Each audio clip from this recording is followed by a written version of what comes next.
5, 4, 3, 2, 1.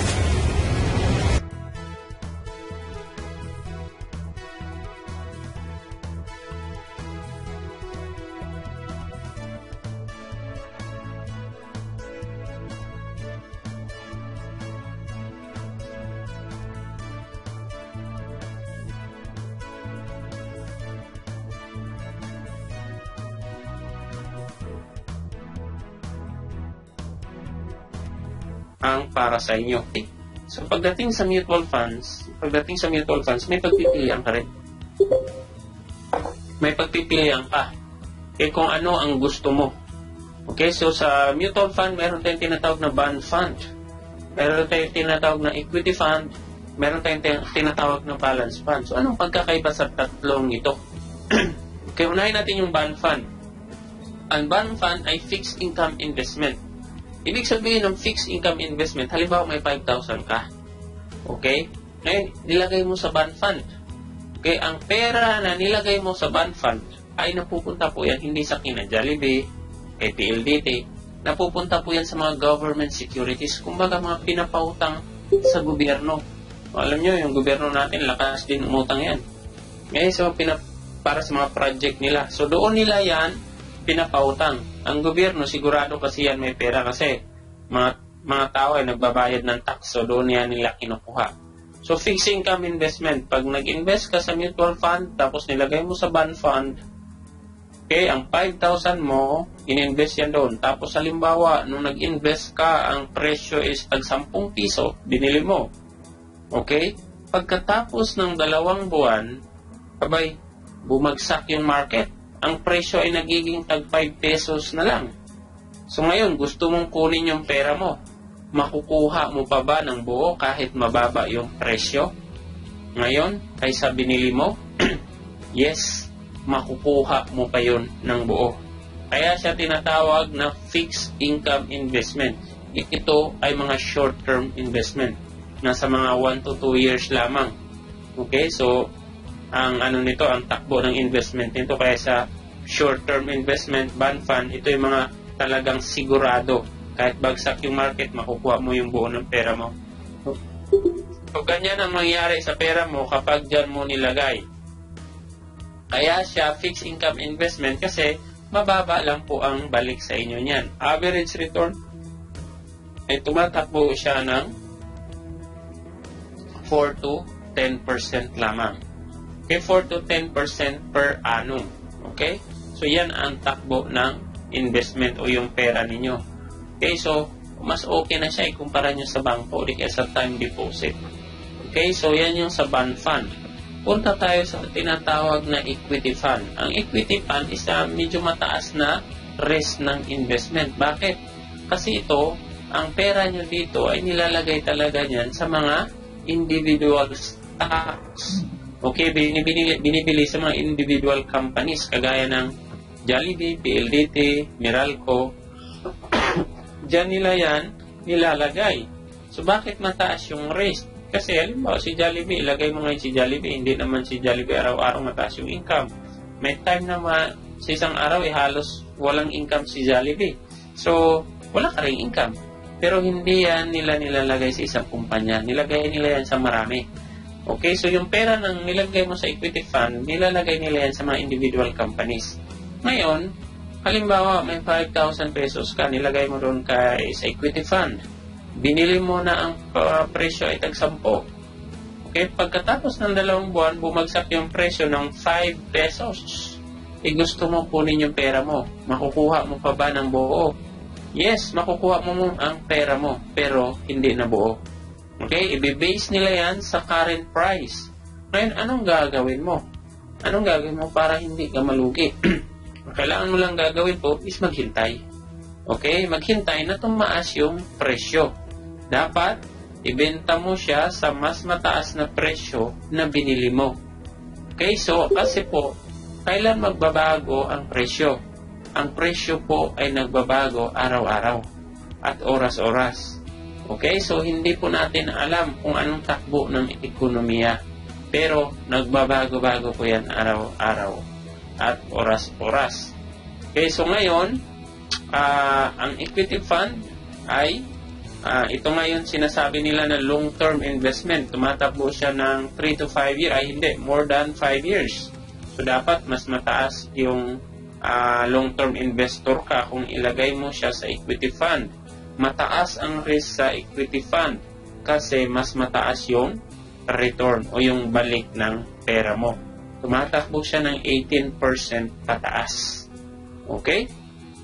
Minsan 20, minsan 28, minsan 30. So depende. Depende sa takbo ng ekonomiya. Okay? So ngayon punta tayo sa tinatawag na balance fund. Ang balance fund ay ito medyo minimal ang risk. Bakit? Kasi ang pera na ini-invest mo dyan, 50-50, 50 napunta sa bond fund, 50 nilagay nila sa equity fund. So minimal ang risk at ang average return ay tumatakbo siya ng 12% per annum. Okay? So itong klaseng investment ay nasa 3 to 5 years ang kalugit. Kaya ngayon, take note sa tanong ninyo, kung tanongin nyo kami, saan po namin nilagay yung pera namin sa investment na yan? Saan ang mas maganda? Depende yan sa purpose ninyo. Okay? So kung ang purpose ninyo ay retirement, okay, kailan ka magre-retire? 10 years from now?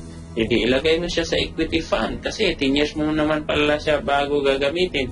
Pero sabihin mo, 2 years, kailangan ko na yung pera ko. So ilagay mo po siya sa bond fund. Okay? Then, pag sinabi mo nilagay ko siya sa bond fund, tapos 2 years, i-withdraw ko siya, dahil yun ang sinabi ko dun sa kontrata, pero pagdating ng 2 years, hindi ko withdraw. So, okay lang po ba yun? Yes, okay lang yun. Habang tumatagal, mas maganda. Okay? So, ang rule of thumbs po dito pagdating sa investment, kung gusto nyo na mas mababa yung risk, ay mababa din ang return. Okay, kung gusto nyo na mataas yung risk, mas mataas yung return. Pero, dito, hindi namin tinitingnan yung low return. Doon kami sa high return, mas mataas na income. Kaya pumunta kami sa tinatawag na high risk. So, paano natin ma-overcome yung high risk na yan? It's very simple. Napaka-simple lang. Unang-una, dapat sa pag-invest mo, may purpose ka. Anong dahilan? Ba't ka nag-invest? Nainganyo ka lang dahil yung kaibigan mo ay nag-invest, gagayahin mo lang siya. So, hindi purpose yun. Ang pag-invest with a sure purpose, isa sa mga dahilan kung bakit kami nag-i-invest at lagi namin binabanggit sa inyo is retirement. Okay? Ako, magre-retire ako 15 years from now. Kung ako ay 30 years old, magre-retire ako 15 years from now. So, mag-i-invest ako sa loob ng 15 years. At after 15 years, doon ko gagalawin yung pera ko. Hindi ako magbebenta. Ang gagawin ko lang, bili lang ako ng bili, invest ng invest. Gagalawin ko yung pera ko after 15 years. Ang presyo niyan, hindi na kagaya ng binili ko. Okay? Ang presyo nga ng itlog, tumataas eh. 2009, tag-3, ngayon, magkano na? Size. So, ilang taon na nakalipas? 4 years. Mas mabilis tumaas po ang presyo ng investment ikumpara mo sa presyo ng itlog o sardinas. Kasi nagbabago-bago yung presyo. So, invest with a purpose. Okay? So, pangalawa, long-term investor ka dapat. So, pagdating sa pag-i-invest, hindi ito parang tanim munggo na sinasabi nila. Okay? Munggo kasi kapag binabad mo yun sa tubig, bukas, pwede mo na kainin yan eh. Kasi tugi na yung labas niyan. Pagdating sa investment dito, dapat long-term investor ka. Sabi nila, tubong mangga. Magtanim ka na ngayon, 5 years minimum, mamumunga yan. At mas marami pang bunga. So, dapat minimum 5 years bago mo galawin ang investment mo. Long-term investor ka, connected dapat yan doon sa purpose mo. Na pagdating ng panahon, magre-retire ka, yun ang gagamitin mo. Okay? So, isang dahilan ko, bakit kami nag-invest para sa anak ko pagdating niya ng college, kung 4 years old siya ngayon. So, pagdating niya ng college, yun ang gagamitin niya. So, with a purpose. At alam namin kung kailan. Kaya, invest lang ng invest. Okay? So, yan po siya. Pangatlo, tinatawag na diversify. Ano itong diversify? Diversification is ibig sabihin, ikakalat mo yung pera mo. So, marami kaming i-refer ng mga company, mutual fund, o stock market kung gusto ninyo. Marami kaming company na i-refer sa inyo. Mga company na ito, pinasok na rin namin. So, pagdating sa investment, hindi mo lang dapat ilagay yung pera mo sa isang kumpanya. Okay? Parang bangko. Okay? Maraming mga iba't ibang bangko, BPI, BDO, Metrobank. So, sa mga bangko na yon, Land Bank, meron ka mga pera. Bakit mo ginawa yan? Okay? Kinakalat mo yung pera mo sa iba't ibang bangko. Ang tawag yan, diversify or diversification. So, ituturo din namin yan dito. Okay? Para kung malay mo, bumaba yung income doon sa isa, tapos sa isang kumpanya tumaas, bumawi ka. Okay? So, diversification ang tawag yan. Pangatlo, sundin nyo po, pagdating sa investment, sundin nyo po yung tinatawag na peso cost averaging. Ang peso cost averaging is yung patuloy na pagbibili mo, pag-invest mo kahit anong sitwasyon ng ekonomiya sa Pilipinas. Example, ang ekonomiya ng Pilipinas ay pataas. Kagaya na nakikita ninyo sa chart na ito, senaryo, may 100 pesos ka na iipon buwan-buwan. Okay? Tapos ang ginawa mo, ininvest mo ito. Kaya halimbawa, ang presyo ay tag 10 piso. Sa unang buwan, ang presyo ay tag 10 piso. Ngayon, ininvest mo siya, binili mo ng share sa presyo ng tag 10. Magkano ang share na nabili mo sa 100 mo? 10 piraso na share.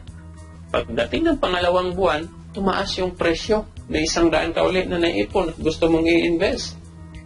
Kaso, ang presyo tumaas na, hindi na tag 10, tag 12 na.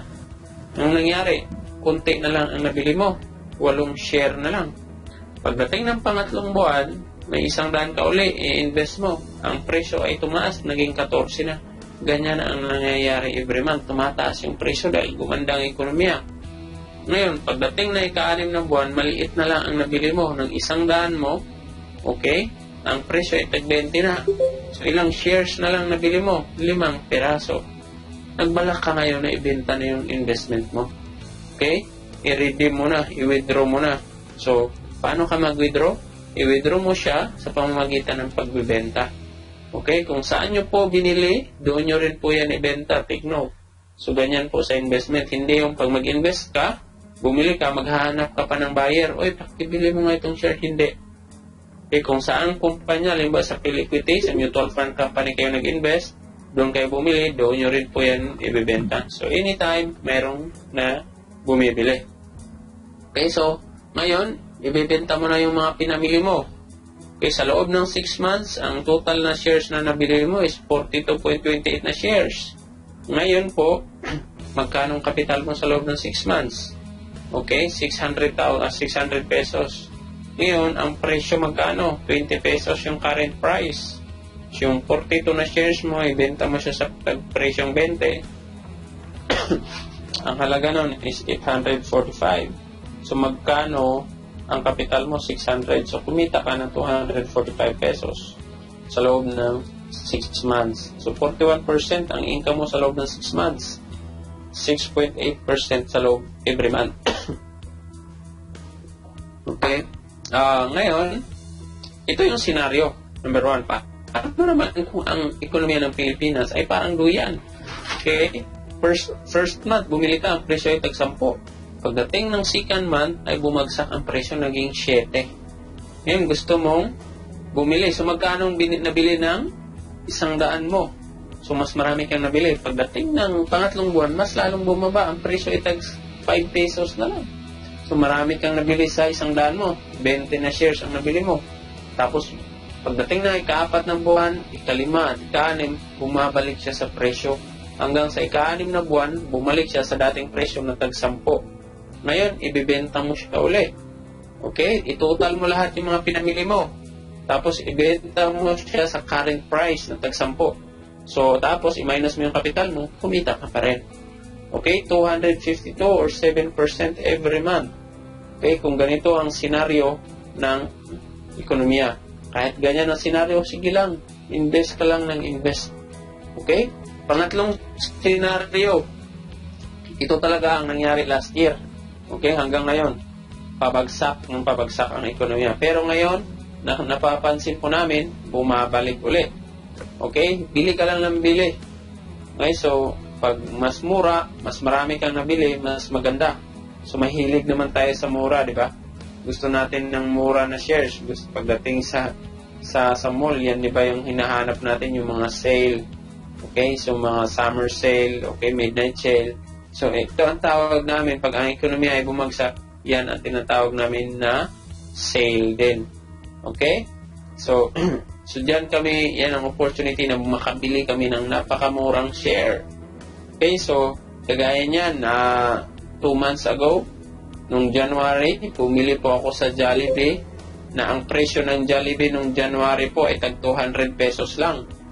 Kanina, binenta ko po ang share ko sa Jollibee.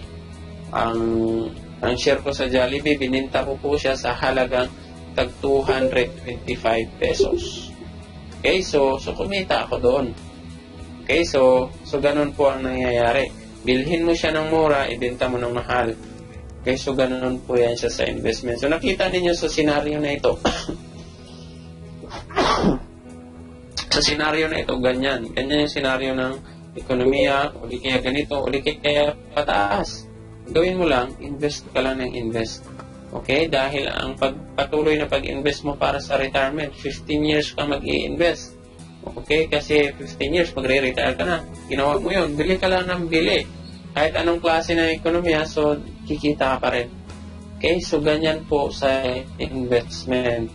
So nabanggit ko kanina, meron tayong 15 mutual fund company sa Pilipinas. At pipiliin mo doon sa 15 kung alin ang pinaka-the best. So yung IMG, ang trabaho niya is bibigyan niya kayo ng recommendation. Okay, siya ang nakakaalam kung alin ang pinaka-the best kumpanya na pwede nilang i-refer sa inyo. So ito yung the best 5 companies at dito po kami nag-i-invest. Pagdating sa mutual fund, meron akong investment sa Solibo, meron din po akong investment sa Peliquity. Okay, so pipiliin mo lang sila dyan. Okay, so ganyan po siya. Ngayon, ang presyo po ng investment, makikita nyo po dyan. Ito yung tinatawag natin na NAVs, Net Asset Value Per Share. Ibig sabihin po nito, ang presyo. Year-to-date performance, ito yung araw-araw na performance nila, magkano ang income nila ngayon. So, ganyan po siya. So, saan ninyo makikita yan? Makikita nyo po yan actually sa Facebook. Okay, so dyan na po namin sila tinitignan. Okay, nakikita po namin dito kung magkano yung takbo ng investment. Actually, yung iba tinitignan nila lagi. Pero ako, hindi. Para sa akin, hindi ko na yan tinitignan. Kasi, importante naman kasi, long-term investor ako. Kahit pagdating ng araw, tataas talaga yan. So, hindi ko na titignan kung magkano presyo. Pero dito, kung gusto mong titignan, so andyan po yung price. Okay? March 4. So, ito po yung mga presyo ng investment. So, kagaya ng sinabi ko, nagbabago-bago po ito araw-araw at oras-oras. Okay? March 4, March 3. So, yan. Nakikita mo siya araw-araw kung gusto mo siyang titignan. Kaya dyan yung presyo. Okay? So, yan po sa mutual funds. Okay, pagdating sa mutual fund, isa sa mga leading company ngayon, yung tinatawag na Peliquity. Nagsimula po siya 1994. Okay, so may mga investment din kami dito sa Peliquity. Ngayon, makikita mo yung performance nila, magkaanong income nila in the past few years. So, dito makikita mo, halimbawa, year 2010, ang income ng investment o yung interest is 54%. So, 54%, kung may 1 million ka, kumita ka na ng kalahating milyon. Pagkasunod na taon, 2011, bumaba siya ng 6%. 6% na lang pala ang kanyang income. Bumagsak ang ekonomiya ng 2011. So, 6% na lang.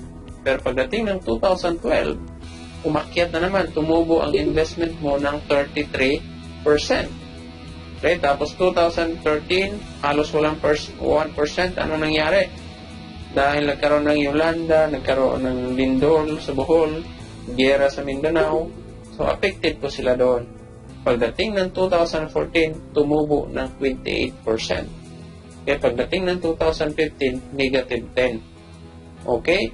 So, negative 10. So, pero nawala ba yung pera mo? Hindi. Andiyan na yung pera mo. Okay? So, year 2015, last year, wala kaming income. Okay? Wala kaming income. which is masaya kami. Alam niyo kung bakit? Dahil yan ang panahon ng pamimili namin. Okay, ito ang hinihintay ng halos karamihan pag bumagsak po ang market. Okay, pag bumagsak yan, naku po, ang mumura ng mga shares. Kulang lang sa iyo is pera. Okay? So, ganyan po yung nangyari. Okay, so makikita mo yung mga performance. So, nakikita niyo ito yung blue line. Yan po ang takbo ng investment. Pataas, pababa, pataas, pababa. Pero, pag long term ka, mataas talaga. Tapos, pag nag-invest po kayo sa mutual funds, okay, may darating po sa inyo na tinatawag na confirmation notice. Okay, so doon sa application form, pipilapan ninyo dalawang option. Ipapadala sa email or ipapadala sa bahay ninyo. So, email na lang para mas mabilis po. Kaysa na naman sa bahay nyo pa. So, once na nag-invest kayo, mag-i-email yan yung kumpanya sa inyo na tawag dito, confirmation notice tungkol sa initial investment ninyo. So, hindi po yan siya mag-i-email sa akin. So, ito na yung nabanggit ko kanina. Dapat mayroong connection or access kayo sa pera ninyo, pati yung kumpanya, direct access yung kumpanya sa inyo at kayo sa kumpanya. Okay, kaya mag-i-email po yan sa inyo, hindi sa akin. Okay, mga private nyo yan, mga private account niyo, may mga code kayo. Bago nyo mabuksan yung document na yan, may code yan na ipapasok kayo na kayo lang ang nakakaalam. Okay, so mag-i-email yan. Diyan, yung nabili mo. Halimbawa ako ay nag-invest ako 26,000 nung nag-start ako mag-invest. Okay, tapos binawasan ng sales load 350%. So, 25,500 na lang. So, ang nabili ko noon, ang presyo is 36. So, ito po yung nabili ko. Okay, mag-i-email yan sa inyo. Tapos, every month, may matatanggap po kayong individual statement of account. Ipapadala din nila yan sa email ninyo. So, makikita ninyo yung mga pinamili ninyo. Okay, so, halimbawa ako year 2014, bumili ako, after 3 weeks, bumili uli ako, after 1 month, bumili ako, after 1 month, bumili uli ako, or after 3 weeks uli. So, nakikita ninyo yung mga presyo na pinamili ko. 36, 37, 35, at 36. Okay, so halimbawa, yung 35 ko, ibibenta ko sa presyong 37, kikita na ako niyan. Pero yung 36 ko, ibibenta ko sa presyong 35, hindi pwede. Lugi ako niyan. So, hintayin ko na tumaas yung presyo. So, yan yung mga pinamili kong price. Mga prices noon na pinamili ko. Okay, so ngayon po, alam nyo kung magkano ang presyo? 33. Okay, mas mababa, kaya maganda talagang mamili. Okay? So, yan po sa investment. May sarili kayong account. Okay, magpapadala ang kumpanya sa inyo. Okay, yan yung sinasabi ko na maka-direct access kayo. Okay? So, ito yung sa mga kasamahan namin. Ito yung milyonaryo talaga. Okay, so, nung year 2007, ang presyo, alam nyo magkano? Tag 13 lang. Take note, 13, 13 pesos. Ngayon, magkano ng presyo? Yeah, mahigit na 30. So siya bumili ng 1 milyon. After 3 months, ang presyo ay mas lalong bumaba, naging 12. So hindi siya nagpanik. Ang ginawa niya, mas lalo siyang bumili ng 1 milyon. After 1 year, mas lalong bumagsak ang presyo, naging tag 10 na lang. So ang ginawa niya, bumili pa siya ng 1 milyon. After 1 year, bumili uli siya ng 0.5 milyon. After 4 years, bumili siya ng 0.5 milyon. Sa loob po ng 7 years ng pamimili niya, ang total lahat ng kapital niya na nabili is 4 million pesos. Ngayon, binenta niya po ito. Noong year 2014, ang market value ay nagkakahalaga ng 9.7 million pesos. So, kumita siya ng 242%. Okay? So, it's very simple. Binili mo ng mura, ibibenta mo ng mahal. Okay, so doon tayo kikita. Okay, so ito yung mga legitimate investment as secured investment. Hindi ito quick money scheme. Slowly lang, pero sure. Okay, kung gusto nyo ng slowly but surely, ito yung mga klaseng investment. Hindi ito quick money scheme. Hindi ito investment na kailangan mo mag-recruit para kumita yung investment mo. Hindi ito ganon. So, okay, so pagdating sa investment, pagdating sa investment na ito, may mga procedure tayo, hindi ka basta-basta magbigay ng pera. At saka take note, sa investment na ito, hindi nyo ibibigay sa akin yung pera. Okay? So kung may alam kayo niya na IMG, na ginagawa yan, okay, report nyo sa amin, susumbong namin sila. Dahil yan ay isa sa mga rules at bawal po yan. Okay? So, hindi nyo po ibibigay sa amin yung pera, kayo ang magpapadala niyan. Kayo rin ang mag-fill up ng inyong mga kontrata. Okay? Ng mga papers, ng mga documents. Pero, tutulungan namin po kayo. Tuturuan namin kayo step by step. Okay? Sa initial, pag i-invest, okay, meron tayong tinatawag na initial investment. So, ipapakita ko dito. Okay? Meron tayong tinatawag na initial investment. Sa initial investment, may mga papel kayong pipirmahan. Ilang pages ito? 5 pages. Kailangan lang valid ID. Yung passport niyo pwede na yan. At saka TIN number. Okay, dapat may identification or tax identification number po kayo. So kung wala kayong TIN number, tutulungan na rin namin kayo mag-apply. Meron kaming commissioner dito sa BIR. Ay si Edna. So siya yung commissioner na sa BIR. Tulungan niya kayo magkaroon ng TIN number. Okay? So, kung wala kayo, kung meron na kayo na nakalimutan nyo, tutulungan niya rin kayo. Okay? So, yan, 5 application, 5 loan nila. Okay? So, i-mute muna natin, may hangin. Malakas yung background. Saglit lang. So, ilan tayo dito ngayon? 52 tayo. Okay? 52 paggabi din. Okay, yun. Okay, so meron tayong account opening form, investor profiling questionnaire, investment application form, signature card. So yan po siya. Okay, so yan po yung kailangan ninyo. Sa pag-invest, pwede kayong either join account, join kayo ng mister mo, kung wala kang tiwala sa asawa mo at natatakot ka, mamaya lokohin ka, so mag-individual account ka na lang. Okay? Ngayon, kung gusto mo yung anak mo, kuhaan mo rin ng investment, yes, pwede din yan.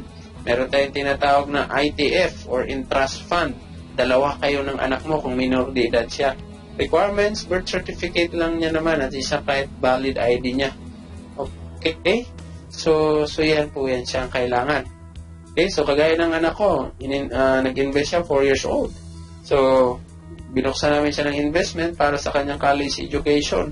So, ano nangyari? 2 kami ang nakalagay kasi minor de edad siya. Pagdating niya ng 18 years old, sa kanya na yung investment na yan. Okay? Pero, ang application ay hindi individual or joint, kundi ITF. Okay? Pero, bago nyo po kuhaan yung anak ninyo, siguraduhin nyo muna na mayroon kayo. Kasi unang-una, yung anak ninyo, hindi yan siya maaga magre-retire. Kayo ang mas kailangan muna kasi kayo ang magre-retiro, mauna magretiro kaysa kanya. Okay, initial investment. Okay? Ngayon, pagdating naman sa additional investment, kung gusto nyo magdagdag, may form din yan na sisilapan. Take note, sa initial investment, ang proseso niyan, pipilapan ninyo yung form na yan, magbayad kayo sa remittance company, kasama yung mga application form na ito at yung original na resibo, ipapadala nyo po yan sa Pilipinas. Yung sa post office or, okay. Yan sa post office. Ngayon, para may kopya kayo, ipasirox nyo. Lalong-lalo na po ang resibo. Kasi pag mawala yan sa post office, at least may proof of receipt kayo na in any case, gagamitin nyo uli yung resibo na yan, pambayad. Okay, so, lagi naming advice na kailangan may resibo kayo na kopya. Picturean nyo lang. Kahit cellphone nyo, at least may proof. Okay? So, ipapadala nyo yung hard copy. Ngayon, pag gusto nyo magdagdag, hindi nyo na kailangan ipadala sa post office. Pag mag-additional investment kayo, isang form lang ang fill upan ninyo, picturean ninyo, o di kaya scan ninyo na mas malinaw, i-email nyo na lang. Okay? I-email nyo na lang, and then, ayun, makikita nyo na, hintayin nyo yung response sa inyong sa inyong dagdag na investment. Okay? So, ituturo din namin lahat Ngayon, meron tayong tinatawag na redemption. Ano itong redemption? Ang redemption, ito yung tinatawag na pag-withdraw ng investment mo. Kailan mo ba pwede i-withdraw? Anytime. Kagaya ng sinabi ko kanina, pinaka-importante, may access ka at ma-withdraw mo ang pera mo anytime. Okay? Sa investment na ito, pwede mo siya ma-withdraw anytime. Okay? So, account, lagay mo lang kung gusto mong i-withdraw, ito yung pipilapan mo. Okay? So, lahat, kung ang option nito is ang cheque ba, or ipipick up mo yung pera, yung cheque, o i-deposito nila sa bangko mo. So, pag sinabi mo, deposit na lang sa bangko para wala nang chichiburichi pumunta sa kumpanya, okay, so ilagay mo yung mga bank details mo. Okay, tapos pirmahan mo ng 3 beses, i-email mo na sa kanila. Okay, tapos, ang advice nila dito, as a proof of your redemption, confirmation notice will be sent to you not later than 7 banking days. Okay, 7 banking days na kailangang hintayin po natin. Okay, para papasok na yung pera mo. Excuse me. So yun po siya. Okay, pagdating sa ano na yan, sa mutual fund. Okay, so lahat po ay may proseso. So hindi po ito na magbigay ka ng pera tapos hintayin mo na lang tubo. Hindi, maraming proseso. Yung mga legal documents, legal papers. So yan po sa investment na ito. Okay? So malinaw na po ba pagdating sa mutual funds? So may tanong kayo? Wala. Okay, wala. Okay, so ngayon po, yan po yung mutual fund. Punta naman tayo sa stock market. Ito saglit na lang. Okay, matatapos tayo 10 minutes. Okay, so punta tayo sa stock market. Sa stock market naman, ikaw mismo ang bibili. So ito yung challenge. Okay? Ikaw mismo ang bibili. Okay, you are the one to buy and to sell. Okay, each transaction, nagkakalaga siya ng 25 peso yung pinakababa. So depende kung magkano bibilhin mo. Okay, sa stock market po, napaka-risky yan. Alam niyo kung bakit? Kasi out sa 305 companies na pipiliin mo doon kung alin ang mas malakas kumita. Okay? So, hindi kasi ibig sabihin po na si Jollibee malakas kumita kasi kilala yan. Hindi. So, actually po, ito po yung experience ko. Binili ko si Jollibee ng 200 pesos ang presyo. Ngayon, 2 months ko pong hinawakan yun na hinintay ko na tumaas. Tumaas yung presyo, umabot siya ng 230. Akala ko tataas pa, pero nakikita ko mga nakarang araw, bumababa yung presyo ni Jollibee hanggang naging 220 na lang. Kaya nag-decide ako na ibenta na, baka mamaya bababa pa. So, walang kasiguraduhan. Kaya hindi mo hawak yung kumpanya. Okay? So, anong ginawa ko? Naghanap ako ng financial advisor or financial expert na mag-guide sa akin kung anong kumpanya ang bibilhin ko. Siguro kilala nyo si Mr. Bo Sanchez. Si Mr. Bo Sanchez ay kasama namin siya sa IMG. Okay? Kaso nga lang, nakapokus siya sa stock market. Okay? Nakapokus siya sa stock market investment at nag-guide siya. So, pumasok ako sa kanyang kumpanya para bigyan ako ng guide. At binibigay niya sa akin ito. So, araw-araw may update dyan kung anong kumpanya ang bibilhin at hindi bibilhin. Okay? Pero, si Mr. Bo Sanchez at ang pinapadala niya sa akin araw-araw nito ay binabayaran ko yan. Hindi yan siya libre. Binabayaran ko po yan siya ng 500 peso per month. Okay? So ngayon, nakikita niyo na yung pagkakaiba. Sa stock market, okay, para maging safe yung pera ninyo at mas safe kung alin kumpanya kayo ilalagay yung pera ninyo, maghanap kayo ng financial analysis at bayaran nyo sila. Okay? So ito, binabayaran ko sila. Si Mr. Bo Sanchez. Sa mutual fund, wala kayong babayaran. Okay? Dahil may fund manager, may financial analysis na sila mismo. Unlike sa stock market, mataas yung interest dito, mataas yung income, pero mas mataas yung risk. Ngayon, ang ginawa ko, para mas mababa yung risk, nagbabayad ako monthly. Okay? So ngayon, alin ang advice ko sa inyo na pwede nyong gawin? Pumasok kayo sa mutual fund. Okay? Pagdating ng panahon, pag makabisado nyo na talaga, okay, at gusto nyo mag-stock market, tutulungan namin kayo. Pero advice ko sa inyo, kung nagsisimula ka pa lang, okay, mag-mutual fund ka muna. Yun yung basic. Actually, may mas mababa pa dyan ang risk. Yung first level of investment, may kasamang insurance. Yun yung mga VUL. Investment na VUL or Variable Unit Link. Kaya yung mga investment na may kasama yung health insurance. Mga insurance. So, yun ay yung first level of investment. Second, yun yung mutual fund. Ang third, ito yung stock market. So, step-by-step process yung ginawa namin. Okay? So, yan din ang advice namin sa inyo. Pagdating sa online company brokers, pagdating sa stock market, ito yung isa sa mga leading company ngayon sa Pilipinas. Okay, papakita ko yung loob sa inyo bago tayo tapusin yung meeting na to. Sa loob ng investment na ito, once na ma-approve na kayo niyan, bibigyan kayo ng code, ma-approve yung application ninyo, bibigyan kayo ng code, tapos ito ang lalabas. So, very complicated na. Hindi mo na alam kung sinabi ko nga, kung wala kang tiyaga, hindi mahabang pag-aaral.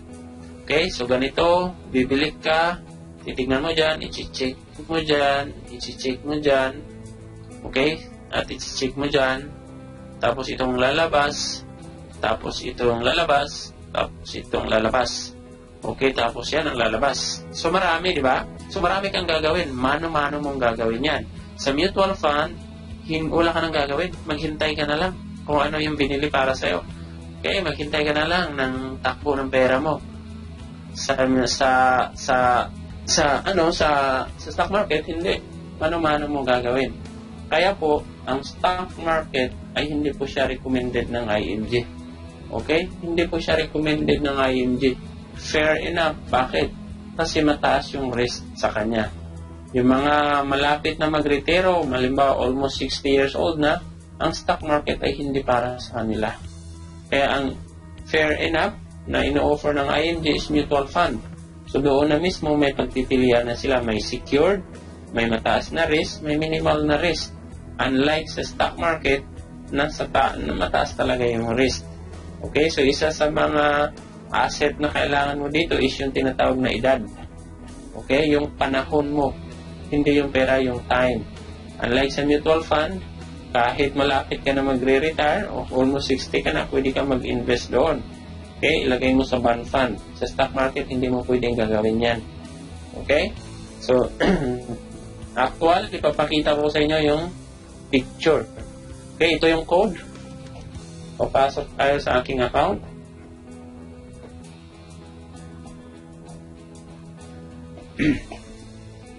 So, yan yung lalabas. Okay? Once na-approve yung application mo, yan yung lalabas.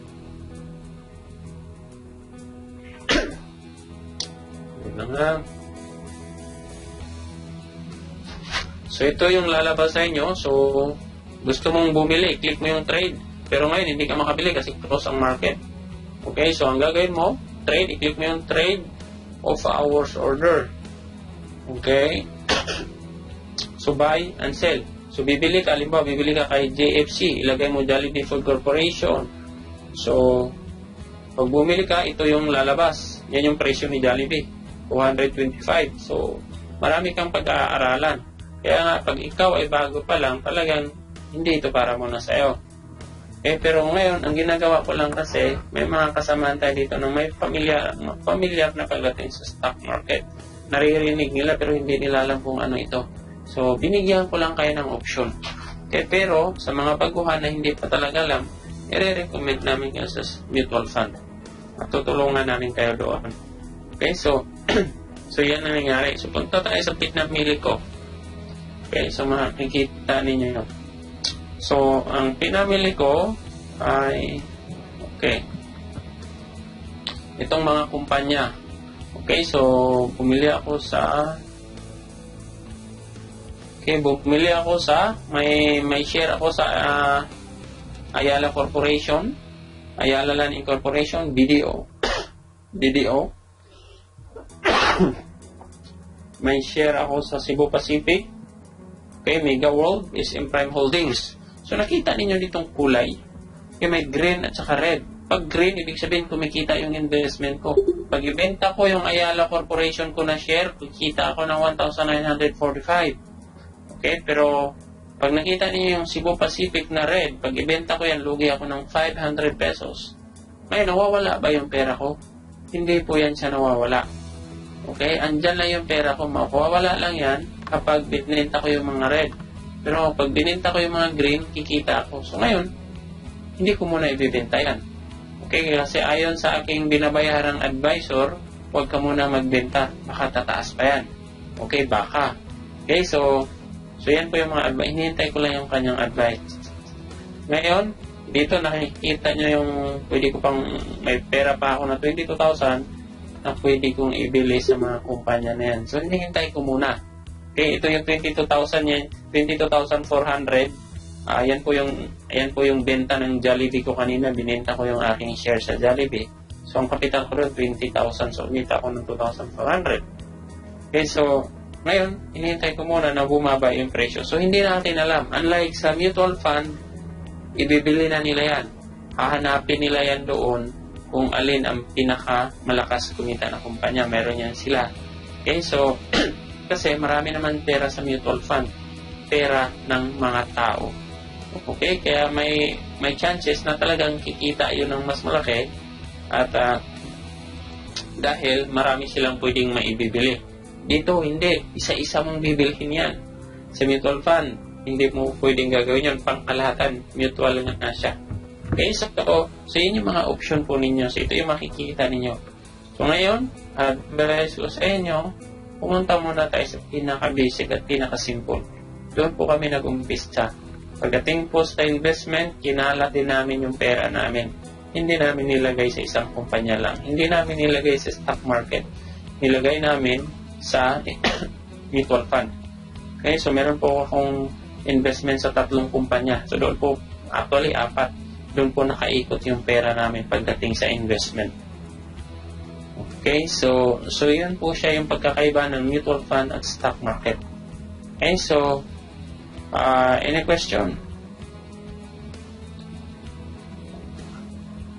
May gusto po ba kayong itanong?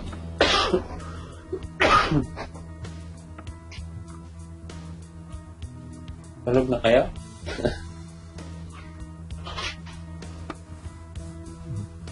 So bukas, i-discuss natin kung paano madudoble yung pera niya, yung mga paano maproteksyonan yung mga ari-arian ninyo, investment ninyo. So yan po yung i-discuss natin bukas.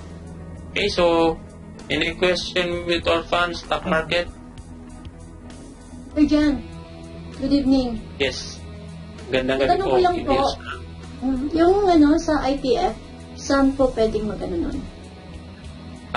The same thing din na induce na sa Piliquity kung gusto niyo pong IT. Okay.